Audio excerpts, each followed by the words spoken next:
The cheeky lad Tyler Creator has decided to drop an album in the midst of summer, about 8 or 9 months after his last album, which is completely out of sync of his usual schedule. He's completely broken the 2-year gap that he used to leave between albums now, and he's seen fit to drop an album where he clearly instructs you right from the beginning that you need to move. You need to not think about too many deep things. You need to just let go of all your inhibitions and don't tap the glass. Yes, it's very much Tyler's first album in quite some time that's way more loose and way less structured. Doesn't have a particular concept running through. Tyler is very much here to give you guys a good time and wants to make sure that you are not thinking too hard about it and not tapping the goddamn glass. I could be wrong here, and perhaps there are multiple meanings of don't tap the glass anyway, but my brain is immediately thinking of don't tap the glass as being not tapping your this. Yes, you're probably on it right now. You might be on your TV.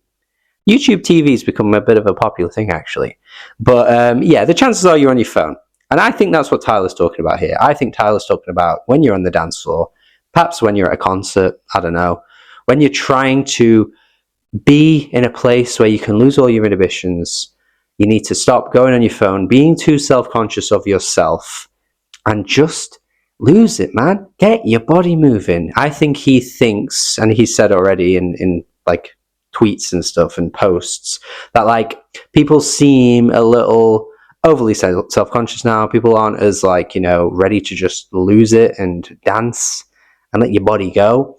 People are way more like a bit, people are watching me.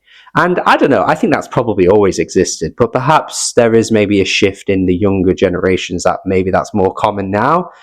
I don't really know, hard to verify that. But yeah, I think that's the sense I'm getting from this Tyler album and the meaning of what he's trying to get behind here.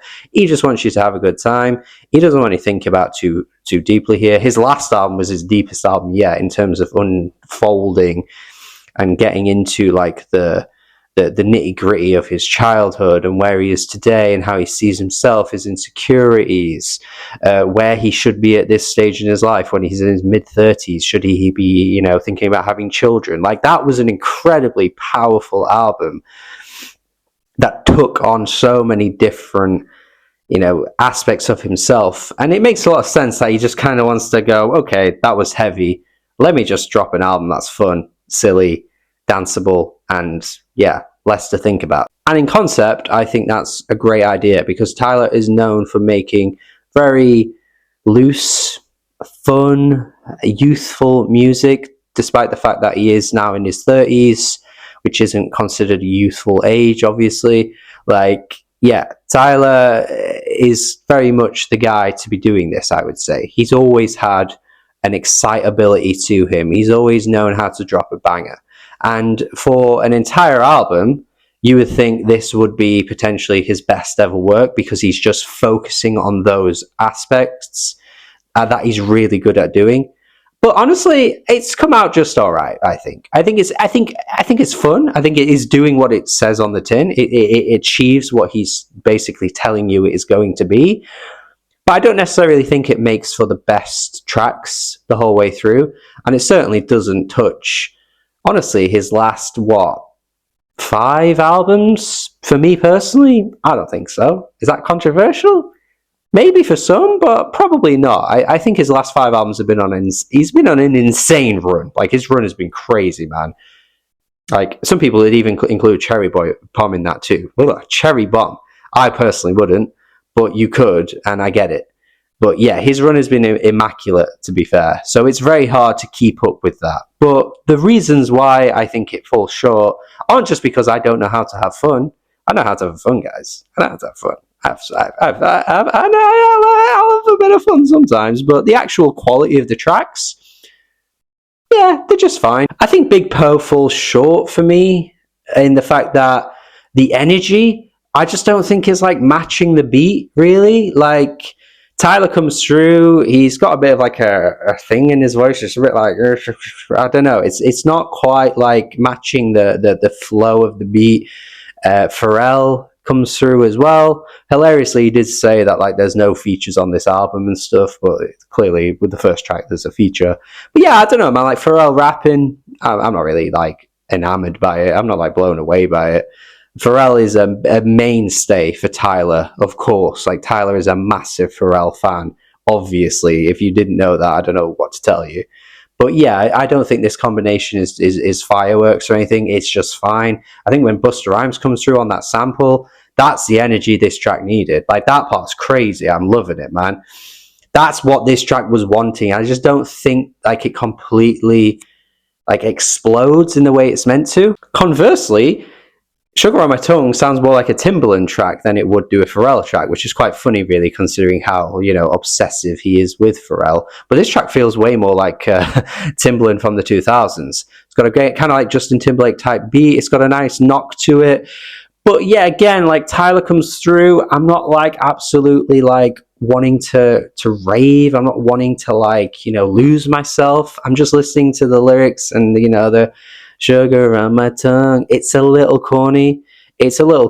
Honestly, this album at times musically kind of sounds like something from like the 80s, where it's kind of like that sort of like cheesy R&B vibe in places. And then some tracks lyrically have like the cheesy R&B vibe that you would maybe get from like an 80s funky synth funk, like Bootsy Collins type deal.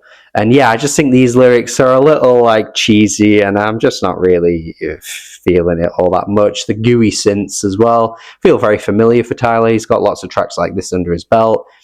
Yeah, I mean, to say it's been like, I guess, branded as this like danceable, like fun album, I'm immediately already hearing previous Tyler's albums being kind of like shoehorned into the overall sound here. Like Sugar on My Tongue does feel like something that could have lived on Ego or Flower Boy, in my opinion, particularly with just how the synths sound towards the end. Like, yeah, there's no major exploration of any new ideas here, really, considering the fact that he's very clearly wanting you to know this guy's, it's like, it's a fun, carefree, danceable pop album, This isn't me hating on the album. Obviously, I still think for what it is, it works, and it's fun and enjoyable for what it is, but it's not like blowing me away. And the tracks that actually stand out the most for me are the ones that feel maybe a little bit different to what we might have heard from Tyler usually. Sucker Free being a good example of that. Towards the end, you've got these kind of like robotic auto-tune vocals in the background that remind me heavily of some Daft Punk. Now, that is a nice little combination with Tyler's sound. In fact, it would be kind of cool to have seen him push that a little bit further. Perhaps just a Daft Punk feature would be crazy, honestly. Like, we saw what Daft Punk did with The Weeknd and put out some of his biggest songs ever with, like, Starboy and stuff. And that was a really unexpected collaboration. But honestly, Daft Punk's overall sound with Tyler could be fire. And this track does kind of give me those, like, reminiscent feelings of the 2000s with Daft Punk style and stuff. But yeah, it's good. It's enjoyable. I still feel like on the chorus, he's actually saying, "I'm trying to eat my bagel, baby." Like, I'm that guy. I'm trying to eat my bagel, baby. Like, I don't know, man. Listen to that again. He's definitely saying bagel. He's not saying paper. He's saying bagel. And I relate to that. I was all for it, but when I found out that he's talking about trying to get his paper, I wasn't as bothered about that. I'm more of a bagel guy, I love a bagel. That would have been a much better lyric to me. Another track for me that stands out in a really unique way is Ring Ring Ring, which has this sweet R&B funk vibe to it. Again, like I was saying before, that like Bootsy Collins 80s cheese is all over this track in a musical sense. And I think this track is really good. I think Tyler kind of crooning a little bit here and trying to like be desperately getting that person to like call me back and stuff, I think is really funny. I think he sells that persona really well, makes for a great song. It's like a little needy, I guess, but it still works really well for me. And yeah, those phone rings are perfectly implemented into the beat of the song. It sounds so good. It's incredibly catchy, incredibly groovy. It has way more of a groove to it than I think some of these other tracks, which again don't really feel that danceable to me, but this one I think I could get down to. And yeah, I think this is great. The Nokia Drake comparison is silly. I think the fans of Drake have just heard that Tyler's done more of a dance fun album and immediately just decided to be like, oh, look at them, they like it when Tyler does it, they didn't like it when Drake did, and they just need a comparison to make. But honestly, this does not sound like Nokia in the slightest. If anything, it sounds very eerily close to Saturday Love by Sherelle. I don't know, man. Be careful here. You might catch a case because those vocal melodies, they Saturday, Sunday, Monday, Tuesday, like that part on the Sherelle song is very similar to what Tyler's doing here. So yeah, I had to look it up because I was like, there's got to be no way this is not a sample. And I can't see it being credited anywhere. So we'll see. But yeah, I don't know. Maybe he just hasn't updated the credits or anything like that yet. But it is very close to that. And again, from the 80s, fun little synthy funk R&B cut. Yeah, Tyler, I can see what you're going for here. Don't Worry Baby, I would say, has a similar-ish vibe as well to this track. Madeline McFerrin completely takes control of the song, though. Like, her feature is very much the entire song. It's like her featuring Tyler. Tyler doesn't have much of a contribution here at all vocally, which does make for a bit of an odd moment because you're kind of like expecting Tyler to come back at some point and do a bit more. Maybe they could have had a bit more of a dynamic there just to break up the song, because I think her vocal is great, but I just think I'm sort of like waiting for the song to be broken up into like more of a structure to have Tyler there as well. I don't really know. It's still enjoyable, but I find the fact that she does take up so much of the song a little strange. But yeah, it's still pretty nice. You've also got the classic two-parter track that we get on near enough every Tyler album. The one thing that people were surprised to see was Chromacopia did not have it on the like standard track list, but it is back here. Don't Tap the Glass, Tweaking. Yeah, I mean, it's pretty cool. Some funny lines like I can smell the Ozempic on you. The actual beat of the song, particularly the first beat, sounds like some 80s rap stuff too. A lot of 80s coming through on this album, man. Like, it really feels like Africa Bambaataa produced that beat, because there's so much going on. There's a lot of like silly sounds in the background and stuff. Very much feels like he's going for that. And yeah, the beat switch is cool. I'm not completely blown away by it, but it's all right. I think the pantheon of two-part tracks of Tyler's career is so like legendary that it's not controversial to say this is definitely bottom tier for that. Like, come on, man. Like, when you've got Gone Gone Thank You, you've got Beamer from Wolf as well, which is a bit of an underrated one now. Not talked about as much compared to like 911, Mr. Lonely, Sweet I Thought You Wanted to Dance. Like, come on, man. Like, this doesn't really hold up to those really at all. But it's still cool. I feel like I'm hating a little bit here. I don't mean to sound like I'm hating. But yeah, I'm just like, this is the thing. Like, when I was going through the track list, there were some fun beats, there were some fun moments, some catchy little hooks and stuff. But I just wasn't like completely feeling like, I was like, you know what I mean? You know what I mean? Stop Playing With Me goes hard. Don't get me wrong. Stop Playing With Me does go hard. But that little bit where he kind of just throws out random ad-libs and is just saying anything, like he's like, rat-ta-ta-ta.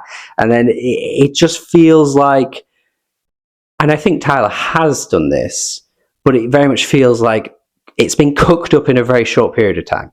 And I think it has been. Tyler's on tour right now. I saw him on tour a few months ago. He's still on that same tour. He's still out here, man. He's still going hard.